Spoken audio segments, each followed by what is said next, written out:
Thank you for watching this video. We hope you find it informative. This is an outline of the presentation.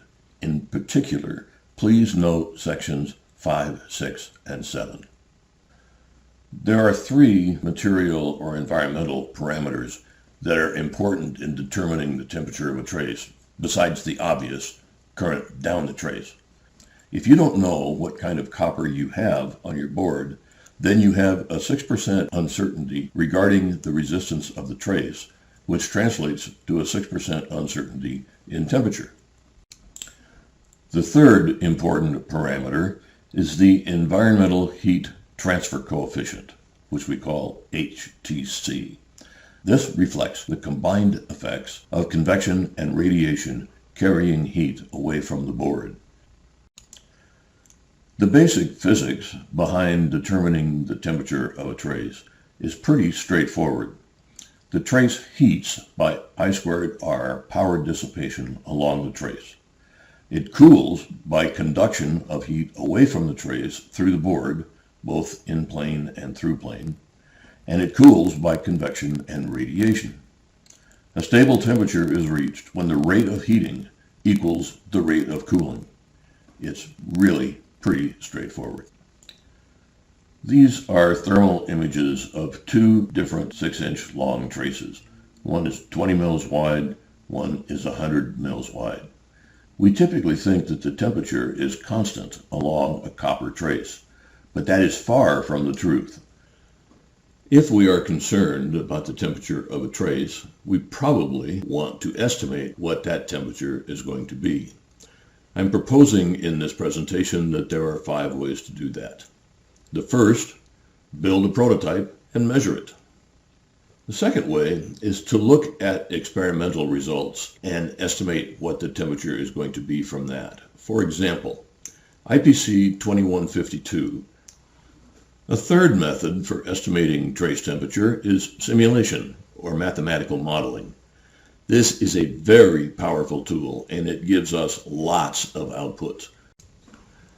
A fourth way of estimating temperature is by the use of formulas. A fifth way of estimating temperature is by intuition.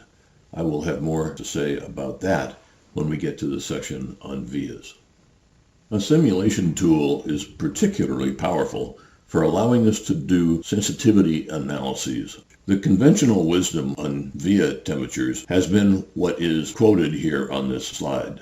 Now, I'm not criticizing IPC 2152 here.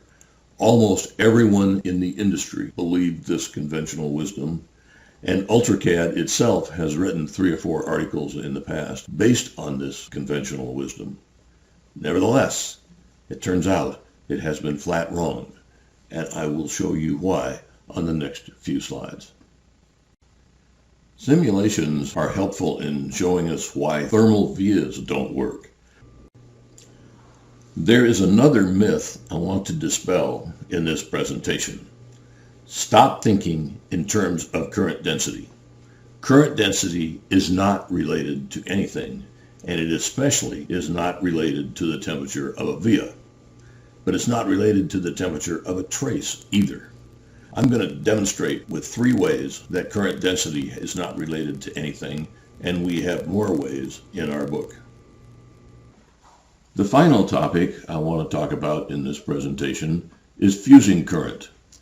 And here are 2 examples of where it might come into play. Suppose when I turn on my system, there's a trace that's going to carry 2 amps, but it's only going to carry it for 2.4 seconds. Then the current on the trace is going to settle down to a nominal amount. How big a trace do I need? In another application, if I have a dead short, a certain trace is going to carry 60 amps for just 150 milliseconds.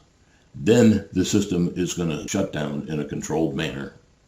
How big a trace do I need? Here are 2 images showing the moment that a trace fuses or melts.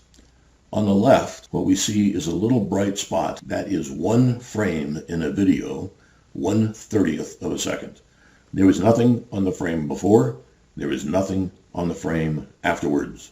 It's just this little tiny spot. But on the right, the situation is dramatically different. Here the trace has become very hot all the way along its length, burning the board material underneath it. There is a lot of smoking coming up from the board material, and in one spot visible in this frame, there is smoke being ejected out from under the trace toward the bottom left corner of the image. And when the trace melted, it did so in a very bright flash of flame. We will leave it for you to go look in Chapter 12 at what the difference is between these two situations.